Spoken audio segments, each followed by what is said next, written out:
Elias had always imagined first contact would involve more protocols and fewer metaphysical headaches.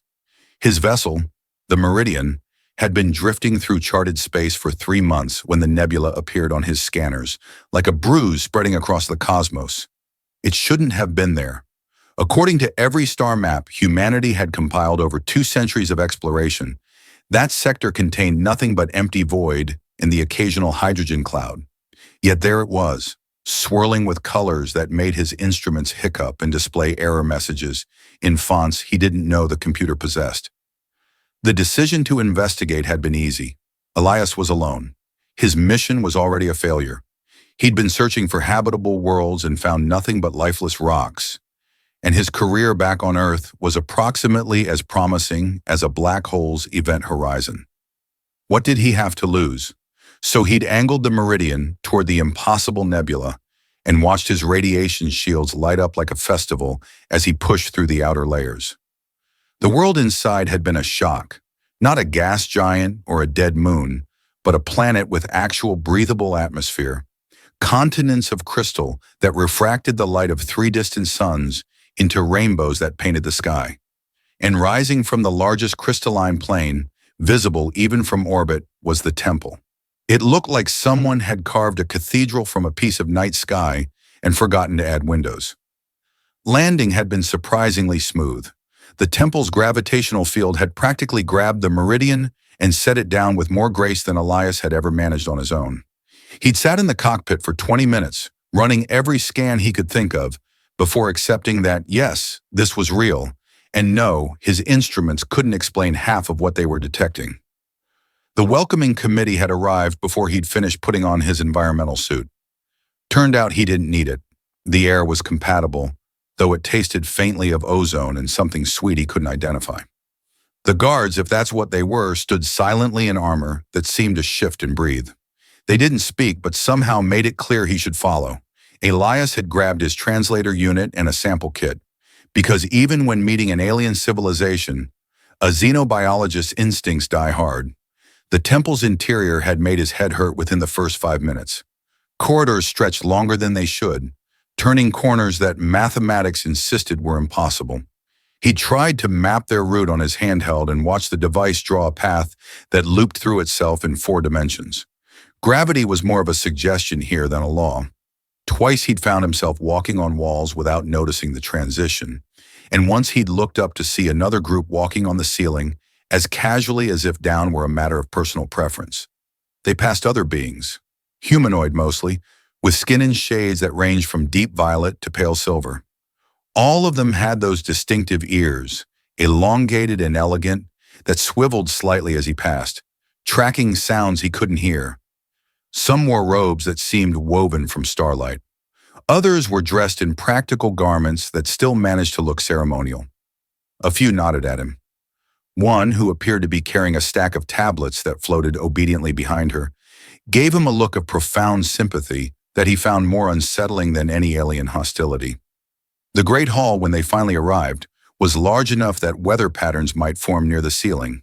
Torches lined the walls, but they burned with contained plasma rather than fire, their light casting shadows that moved independently of any physical logic. The throne sat at the far end, and Elias had to walk what felt like half a kilometer across polished obsidian that reflected not his image but strange constellations he'd never seen. Queen Lyria watched his approach with eyes that held nebulae. Her skin was the pale blue of distant ice worlds, and her ears rose elegantly from hair that seemed to contain actual starlight. She wore robes of deep crimson that shifted through shades of cosmic radiation, and her expression was utterly serene. Behind her, carved into the obsidian walls, glyphs pulsed with faint light and patterns that made Elias's translator unit whimper and shut itself off. She spoke. The words were melodic, resonant, and completely incomprehensible. Elias fumbled with his translator, smacking it twice before it reluctantly flickered back to life, and began rendering her speech into something approximating English, though it kept inserting musical notes and mathematical formulae where words should be. He managed what he hoped was a respectful bow, though he was fairly certain he'd just performed the human equivalent of a bad interpretive dance. Above them, on a balcony carved from crystal, He caught a glimpse of another figure, younger, observing with an intensity that made the back of his neck prickle. The queen continued speaking. Something about convergences and prophecies and astronomical alignments. Elias's translator was doing its best, but every third word came out as a color or a probability equation. He understood enough to know this was important and formal, and he was desperately trying to remember the diplomatic training he'd slept through at the academy. Then she said something that made the entire hall go silent. The translator rendered it clearly enough, and Elias felt his brain perform what could only be described as an emergency shutdown and reboot. The queen had just introduced him to her court as her husband, and she was smiling. The silence stretched long enough that Elias began to wonder if time itself had malfunctioned in this place. It certainly wouldn't be the strangest thing that had happened since he'd entered the temple. He opened his mouth to object, to explain the obvious mistake, but Queen Lyria raised one hand in a gesture that somehow conveyed both authority and patience, and he found himself closing it again, like a confused fish. She continued speaking, her voice carrying harmonics that made his ribs vibrate sympathetically. The translator struggled, rendering phrases like the alignment of 7 wandering stars and probability matrices converging at threshold epsilon, alongside more mundane words. Court members shifted, their robes rustling with sounds like solar wind through magnetic fields. Some looked intrigued, others appeared unsurprised, as if she'd just announced the lunch menu rather than a marriage to a confused human who'd arrived approximately 40 minutes ago. Elias tried again. Your Majesty, I think there's been a translation error, a miscommunication, because I definitely didn't propose, and I'm reasonably certain we've never met before today, and I don't even know if humans and your people are compatible for, whatever this entails. His translator rendered this speech back in her language, but apparently decided to add what sounded like a musical flourish at the end. Several court members coughed in what might have been amusement. The queen's smile didn't waver. She gestured to an attendant, who stepped forward carrying what looked like a tablet made of compressed starlight. The symbols flowing across its surface hurt to look at directly, like staring at an optical illusion that insisted on being four-dimensional. She spoke again, and this time the translator managed better. The archives do not lie. The calculations were performed across 7 generations. When the nebula parts and the wandering stars align, the stranger arrives. The one who thinks in lines where we think in circles. The one who measures what we intuit. The binding was written in probability itself before either of us drew breath. Elias felt sweat forming despite the temple's comfortable temperature. Right, but that's just coincidence? Statistics? There are billions of humans, thousands of explorers. The odds that I specifically was meant to— Odds, the queen interrupted gently, are precisely what we calculate. Your people have a saying about sufficient improbability becoming impossible. Yes? You have it backwards. Sufficient improbability becomes inevitable. The equations prove it.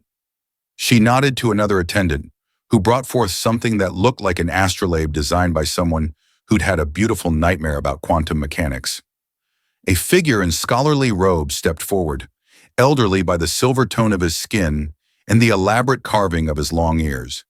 He activated the device, and suddenly the space above the throne erupted with holographic star charts that made Elias's eyes water. Constellations wheeled through their courses, probability clouds expanded and collapsed, and through it all ran threads of calculation that his partially trained mathematical mind could almost but not quite follow. See here, the scholar said, his voice surprisingly friendly, as if he were explaining a particularly interesting rock formation, rather than the cosmic justification for an arranged marriage. Your trajectory, your decisions, every choice that brought you here maps to the flow of likelihood itself. You could not have not arrived. We could not have not recognized you. The queen could not have not spoken the words of binding. That's determinism, Elias protested weakly. That's saying I never had free will in the first place. No, the queen said, and her smile finally shifted into something that might have been sympathetic. You had infinite choices. You made them all freely, but the pattern of your choices was itself inevitable. Paradox, yes? We find it beautiful. Your people find it disturbing. This is why the binding is necessary. From the crystal balcony above, a new voice called down, younger and carrying a note of dry humor that Elias found absurdly reassuring. Mother, you're giving the man a philosophical crisis. Perhaps let him sit before he faints. He's gone quite pale. The queen glanced up at her daughter. Princess Athala speaks wisdom. Please bring a chair for my... She paused and that enigmatic smile returned.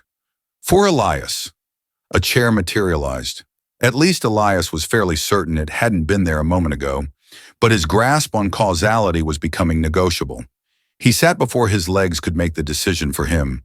The chair was surprisingly comfortable and seemed to adjust itself to his posture in ways that suggested either advanced ergonomic engineering or mild telepathy.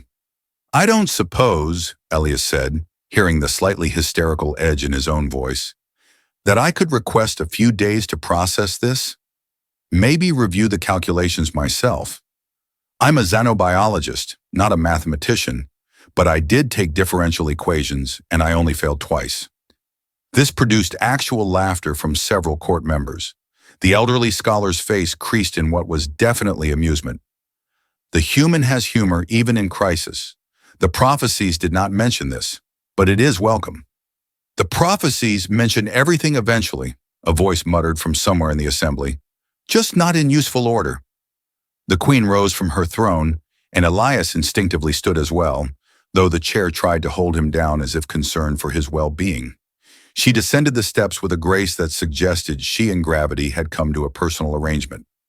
Up close, she was even more striking, her eyes containing depths that seemed to show actual star fields when the light caught them right. You are afraid, she said softly, and it wasn't a question. This is reasonable. We are also afraid, though perhaps of different things. The alignment brings not only convergence, but crisis. There are forces gathering beyond our nebula, patterns in the void that suggest something vast and hungry approaches. Your arrival, the binding, these are not celebrations, but preparations. Oh, good, Elias heard himself say. I was worried this might be serious. The queen's laugh was like wind chimes in a solar storm, unexpected and oddly musical. Yes, you will do. Come. There is much to explain, and the princess is correct that you should not receive it all while standing in a formal hall. We have gardens where the plants sing and the fruit chimes. Less metaphysically overwhelming. Probably. She turned, her robes sweeping across the obsidian floor, and Elias found himself following, surrounded by guards who still hadn't spoken a word. As they walked, he heard Princess Athala descending from her balcony, her footsteps somehow managing to sound both graceful and purposeful on the crystalline stairs. Welcome to the family, she said as she fell into step beside him, her voice carrying that same dry humor. Try not to panic. Mother's prophecies have a 97% accuracy rate. And the other 3%, Elias asked. Usually everyone dies, but in interesting ways. The gardens existed in a space that Elias's rational mind insisted couldn't possibly fit inside the temple's observed dimensions. Yet here they were, sprawling across what looked like several acres of impossible terrain. Plants grew in crystalline soil, their leaves catching the light of those 3 distant suns and refracting it into cascades of color. Some of the vegetation actually did produce sound, a low harmonic hum that rose and fell with what might have been a breeze or might have been something else entirely. Princess Athala walked beside him with the easy confidence of someone who'd grown up in a place where physics was more of a polite suggestion. Her skin was a shade darker than her mother's, closer to the blue of deep ocean water, and her ears were pierced with small crystals that chimed softly when she moved. She'd changed from her ceremonial robes into something more practical, though it still managed to look elegant in ways that made Elias acutely aware of his own rumpled exploration suit. So, she said, plucking a fruit from a nearby tree that rang like a bell at her touch, how are you handling the complete upending of your understanding of causality and free will? About as well as can be expected, Elias replied, which is to say I'm having what I believe qualified xenopsychologists would call a significant ontological crisis. Ontological, that's a good word. Athala bit into the fruit, which released a smell like cinnamon and ozone. She offered him one. They're safe for human consumption. We checked your biological data when your ship entered the nebula. Hope you don't mind the privacy invasion, but we needed to know if you'd survive the atmosphere. Elias took the fruit. It was warm, pulsing slightly in his palm like a tiny heart. When did my ship enter the nebula? I thought I made that choice about 6 hours ago. You did. We checked 3 weeks ago. Time is more of a flexible concept near the temple. The calculations showed you'd arrive today, so we prepared today, but we experienced those preparations across several subjective timelines. She said this as casually as someone might discuss the weather. Don't think too hard about it. One of our philosophers went mad trying to reconcile linear causality with quantum prediction, and now he just sits in the East Tower painting fractals and muttering about destiny. They walked along a path that spiraled through the gardens in ways that seemed to fold space, each turn revealing new vistas that shouldn't have been visible from any previous angle. In the distance, Elias could see other structures, towers and observatories that pierced upward into a sky that showed stars despite the 3 suns still being visible. Your mother said something vast is approaching, Elias ventured. Something hungry. I don't suppose you have more specific details? Because vast and hungry could describe anything from a cosmic entity to a really determined asteroid swarm. Athela's expression grew more serious. She led him to a bench carved from a single piece of crystal that overlooked a pool of liquid that definitely wasn't water. It moved in geometric patterns, forming and reforming into shapes that resembled mathematical equations made physical. We call it the anomaly, she said. Creative, I know.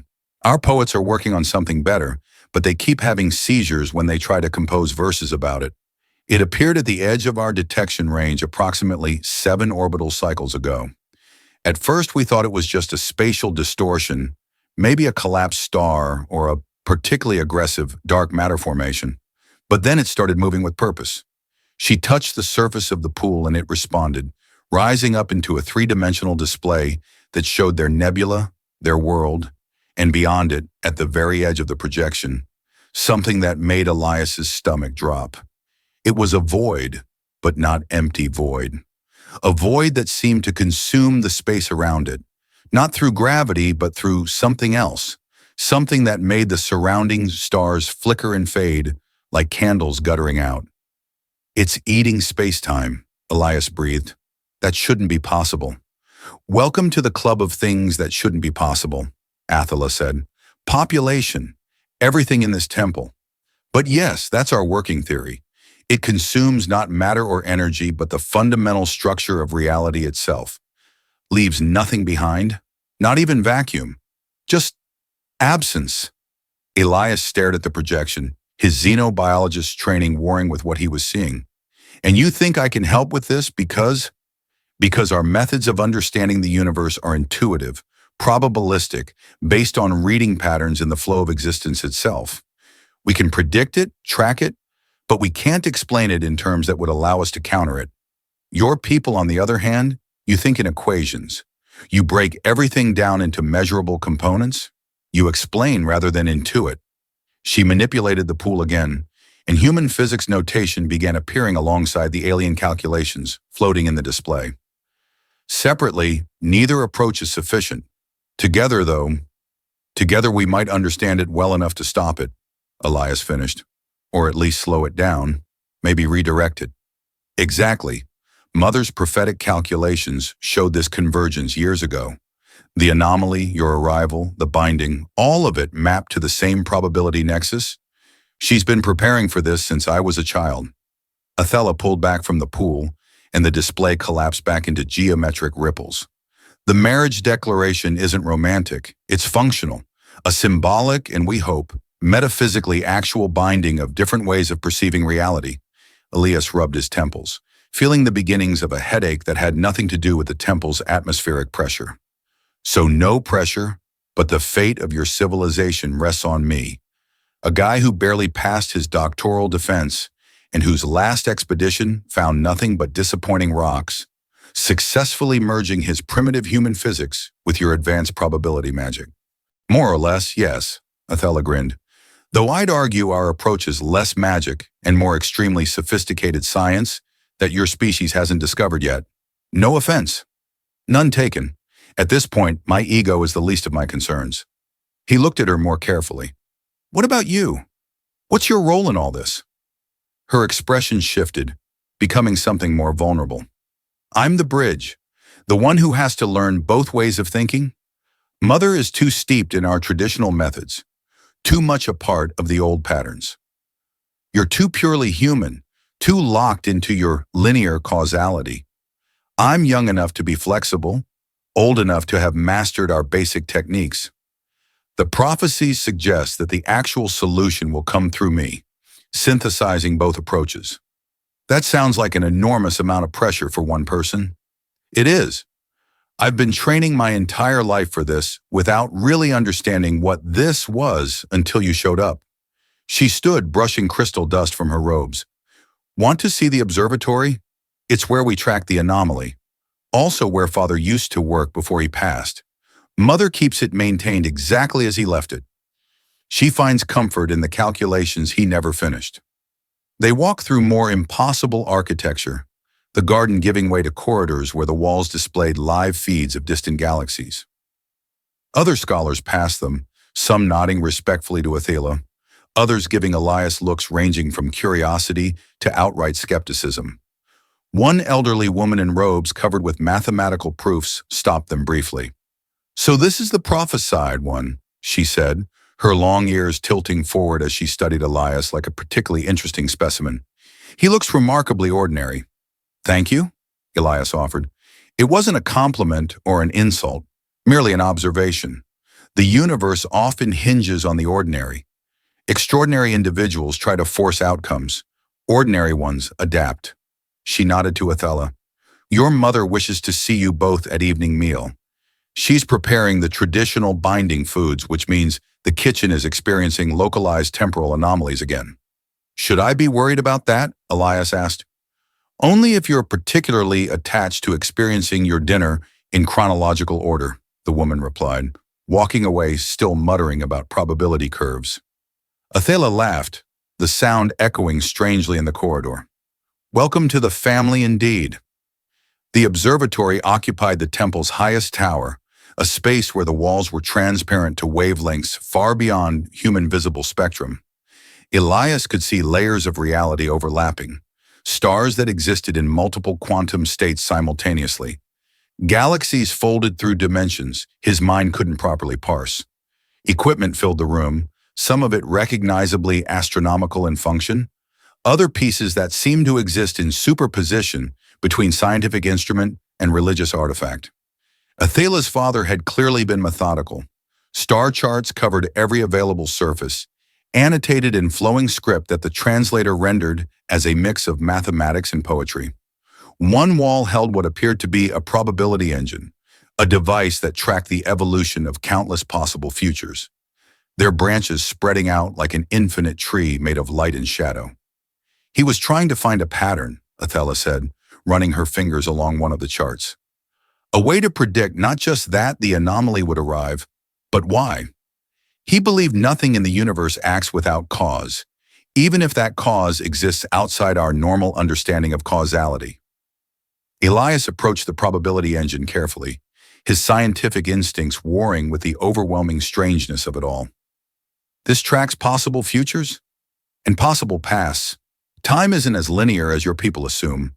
Every moment branches, yes, but those branches can loop back, intersect, influence events that already occurred from certain perspectives. She activated the device and the room filled with holographic timelines that hurt to look at directly. See this convergence point? That's now. That's us standing here. All these threads of possibility collapse into this single moment. And after? Elias traced one of the branching paths forward with his hand, watching it split into thousands of variations. After is uncertain, which is actually unusual. Most of our prophetic science can track probability flows for years, even decades ahead. But after the anomaly arrives, after the convergence, everything becomes chaotic. Too many variables, too much interference from whatever force is driving that void. A soft chime echoed through the observatory. One of the monitoring devices, a construct of crystal and light that rotated slowly in midair, pulsed with urgent frequency. Athela moved to it immediately, her long ears angling forward in concentration. "It's moved," she said, her voice tight. "The anomaly. It's accelerated. It's now 3 orbital cycles away instead of 7. Elias felt his mouth go dry. "That's what, in the human time units?" "Approximately 6 weeks, maybe less. The temporal distortions it creates make precise measurement difficult." She manipulated the crystal device, bringing up a new display that showed their nebula, the surrounding space, and that awful void, visibly closer than in the projection from the garden. "This isn't supposed to happen. The calculations showed we had more time." "Calculations can be wrong," Elias said, then immediately regretted it when Athela shot him a look that could have frozen hydrogen. "Our calculations are never wrong. Incomplete sometimes, imprecise occasionally, but never fundamentally wrong. If the anomaly accelerated, it means something changed, some variable we didn't account for." She pulled up layers of data, streams of information that flowed past too quickly for Elias to follow. Unless what? Unless your arrival was the variable. Your presence here, the convergence itself, might have triggered a response. The anomaly might be aware of us preparing to counter it. She looked at him with an expression that mixed fear and something like excitement. That would mean it's not just a natural phenomenon. It's intelligent. It's reacting to threats. Before Elias could respond, footsteps echoed from the stairwell. The elderly scholar from the throne room, the one who'd found Elias's mathematical incompetence amusing, emerged into the observatory, breathing heavily. "Vorin," Athela said. "What is it?" "More than just acceleration," Vorin gasped, leaning against a console. "The outer monitoring stations report spatial fractures. Reality itself is beginning to destabilize at the nebula's edge. Whatever that thing is, it's not just consuming spacetime anymore. It's preparing to attack." Elias felt the weight of it settle over him like a physical thing. 6 weeks. They had 6 weeks to understand and counter a force that ate reality itself. 6 weeks to merge 2 completely different approaches to science and hope the result was something useful rather than just philosophically interesting. "We need to start working immediately," he said. "Show me everything you have. All the data, all the observations, every calculation and prophecy. I'll need access to my ship's computers too, my own instruments. If we're going to find a solution, we need to compare methodologies." Vorin straightened, his earlier amusement replaced with grim determination. "The Queen will want to know about the acceleration. She's preparing the evening meal, but this takes precedence." "Mother will already know," Athela said quietly. "She sees these probability shifts before the instruments register them. She's probably adjusting her calculations right now." She turned to Elias. "The binding ceremony was supposed to happen gradually over weeks. Time for you to acclimate, to learn our ways, for the metaphysical connection to form naturally. We don't have that luxury anymore." "What does that mean practically?" Elias asked, though he suspected he wouldn't like the answer. "It means the full binding ritual happens tonight, during the meal. You'll be connected not just symbolically to the Queen, but metaphysically to our entire probability network. It will hurt. Your mind isn't structured for the kind of quantum awareness we experience, but it's necessary if we're going to work at the speed required." Elias laughed, the sound slightly unhinged even to his own ears. "Of course it will hurt. Why wouldn't it? Today I've had my free will question, learned I'm prophetically married, discovered something is eating spacetime, and now I'm going to have my consciousness forcibly expanded to perceive multiple timelines. This is fine. Everything is fine." Vorin clapped him on the shoulder with surprising strength. "The human maintains humor even facing existential modification of his neural structure. I see why the prophecies chose him." "Did the prophecies mention whether I survived this neural modification?" Elias asked. "They were vague on that point," Vorin admitted, "but they rarely mention individual survival. Too many variables in biological systems. They focus on larger patterns, civilizational outcomes, whether consciousness persists across the probability matrix." "Deeply reassuring, thank you." Athela was already gathering data crystals, pulling them from storage units and arranging them in what appeared to be a specific pattern. "Help me carry these. We'll need them for the ceremony. Mother will want to review your biological readings too. Make sure the binding can take without destroying your neural pathways completely. Again, with the deep reassurance, Elias muttered, but he helped gather the crystals. They were warm in his hands, pulsing with information he could almost feel pressing against his consciousness. One of them showed him something, a flash of possible futures, himself standing in this same observatory but changed somehow, his eyes containing the same starfield depths as the Queen's. He dropped the crystal and it bounced with a musical tone against the floor. Athela caught it smoothly, her reflexes inhumanly quick. "They do that sometimes," she said. "Show you possibilities. Try not to look directly at them until after the binding. Right now you're still too linear. The visions will just confuse you."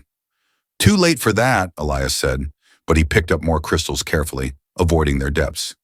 "Question. If this binding works, if I survive it and we manage to stop the anomaly, what happens then? Do I stay here? Go back to human space? Am I actually married to your mother in any real sense?" Athela paused, and for the first time since he'd met her, she looked uncertain. "The prophecies don't extend beyond the convergence. After we succeed or fail, the future becomes genuinely open, unpredicted, free." She met his eyes. "Terrifying, isn't it? The possibility of actual choice?" The Queen's private chambers were less opulent than Elias had expected, and more overwhelming than he could have prepared for. The walls displayed live feeds of probability matrices, countless futures branching and collapsing in real time. A table had been set with foods that existed in multiple states simultaneously, dishes that were both prepared and unprepared until observed, releasing aromas that shifted between familiar and utterly alien. Queen Lyria stood at the room's center, her starlit hair unbound and flowing in a breeze that came from no physical source. The serene smile remained, but her eyes held something deeper now, an acknowledgement of the crisis bearing down on them and the desperate measure they were about to attempt. "I know you're afraid," she said as Elias entered, flanked by Athela and Vorn. "I would be concerned if you weren't. What we're about to do has been attempted only twice in our recorded history. Once it succeeded. Once it destroyed both participants and left a crater that still radiates temporal instability." "Which one are we aiming for?" Elias asked, earning a surprised laugh from the Queen. "Definitely the first outcome. I've grown quite fond of this temple." She gestured to the table. "Sit, all of you. The ritual requires witnesses, and I can think of none better than my daughter and our eldest scholar." They sat. The chairs adjusted themselves again, and Elias was grateful for small mercies. The food, upon closer inspection, was both beautiful and deeply unsettling. One dish appeared to be a roasted bird that cycled through various stages of preparation. Another was a soup that rippled with equations. Bread that hummed softly sat in a basket that folded through extra dimensions. "We'll begin with the traditional sharing of sustenance," the Queen explained. "In your culture, I believe this would be similar to a wedding feast, though the metaphysical implications are considerably more complex. Each dish represents a different aspect of reality. As we consume them, we acknowledge our willingness to perceive existence from multiple perspectives."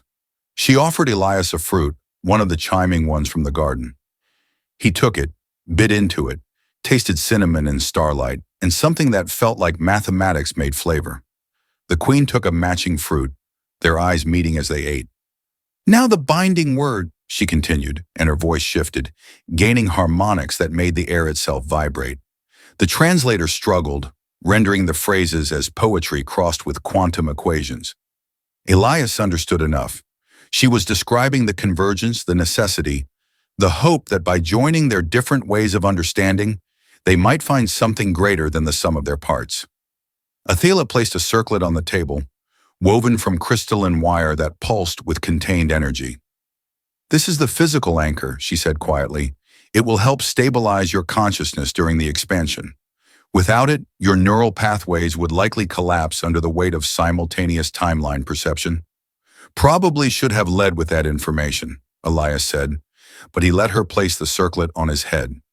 It was cool at first, then warm, then something beyond temperature entirely. He could feel it interfacing with his nervous system, quantum computing power bootstrapping his merely biological brain into something capable of processing the impossible. The Queen wore a matching circlet. She reached across the table and took his hands. Her skin was warm, her grip firm, and in her eyes he saw not affection, but recognition. Two people thrown together by forces larger than themselves, choosing to trust because the alternative was annihilation. "This will hurt," she said simply, "but I will be with you throughout. Our consciousness will merge at the quantum level. You'll experience what we experience. See probability as we see it. Your linear thinking will remain, becoming one thread in a larger tapestry. Are you ready?" "Absolutely not," Elias replied. "Let's do it anyway." The Queen's smile widened into something genuine. Then she spoke a word that existed in no human language, and reality inverted. Pain didn't quite describe it. Elias's consciousness expanded outward, suddenly aware of himself across multiple timelines simultaneously. He was sitting at this table. He was screaming. He was laughing. He was dying as his neural pathways overloaded. He was succeeding, his mind finding equilibrium in the chaos. All of these existed at once, collapsing and reforming like quantum wave functions. Through it all, he felt the Queen's presence, steady and vast, her consciousness wrapping around his like a protective membrane. She'd done this before, he realized, not the binding, but the expansion. She lived this way constantly, aware of countless possibilities, navigating them with a grace born of lifelong practice. And beneath the pain, beneath the overwhelming cascade of perception, Elias began to understand. He saw the anomaly not just as his instruments had shown it, but as it truly was. A wound in causality itself. Not a thing that consumed space-time, but an absence of thing. A region where the fundamental forces that made existence possible had simply stopped functioning. It was spreading because possibility itself was collapsing inward, each consumed region making adjacent space more susceptible to the same failure. His human physics knowledge suddenly intersected with the alien probability matrices. Equations he'd learned in graduate school connected with prophecies written millennia ago. The solution wasn't to stop the anomaly, but to give it something else to consume. A pocket of contained impossibility, a paradox so profound that it would attract the void's attention, draw it away from inhabited space, and potentially collapse it inward on itself. "Yes," the Queen's voice echoed in his expanded consciousness. "You see it, the trap, the sacrifice. We couldn't have found this alone." Athela gasped from across the table. She was watching them, he realized, seeing the solution forming in the merged consciousness of her mother and the strange human her prophecies had summoned. Her role became clear too. She would be the one to implement it, young enough to adapt quickly, trained in both methodologies, positioned perfectly to execute what they discovered. The binding completed with a sensation like coming up for air after nearly drowning. Elias found himself still sitting at the table, still holding the Queen's hands, but fundamentally changed. Part of his awareness remained expanded, capable now of perceiving probability branches, even if he couldn't navigate them with her skill. "You survived," Vorin said, and the relief in his voice was palpable. "Both of you, the binding took. I can see the quantum resonance. You're linked now at a level that transcends physical proximity." Elias looked at Queen Lyria and saw her differently now. Not a stranger who'd claimed him through prophecy, but a partner in the truest sense. They'd shared consciousness, merged their fundamental ways of perceiving reality, and found something that might save both their peoples. "I saw the solution," Athela said, her voice shaking. "The paradox trap. It's elegant, terrifying, but elegant. We have 6 weeks to build it." "Less than that," the Queen corrected gently. "The acceleration continues. 4 weeks, perhaps 5. But it's enough. Now that we know what to build, now that we can work with both methodologies simultaneously." She looked at Elias, and her smile held warmth now, earned through shared ordeal. "Thank you for trusting me, for trusting the prophecies even when they seemed absurd." "Thank you for not letting my brain dissolve," Elias replied, "though I reserve the right to panic about this later." "Fair enough," she said. "For now we work, we build, we save what can be saved." They rose from the table, the binding complete, the crisis acknowledged, the path forward illuminated by merged understanding. Elias caught his reflection in one of the probability displays, and saw his own eyes now held faint traces of starlight, changed but still himself, expanded but not lost. Athela took his arm as they left the chamber, her touch grounding. "Welcome truly to the family," she said, "and to the impossible task of saving reality itself." "At least it won't be boring," Elias said, and together they walked toward the observatory, toward the work that awaited, toward a future finally, gloriously uncertain.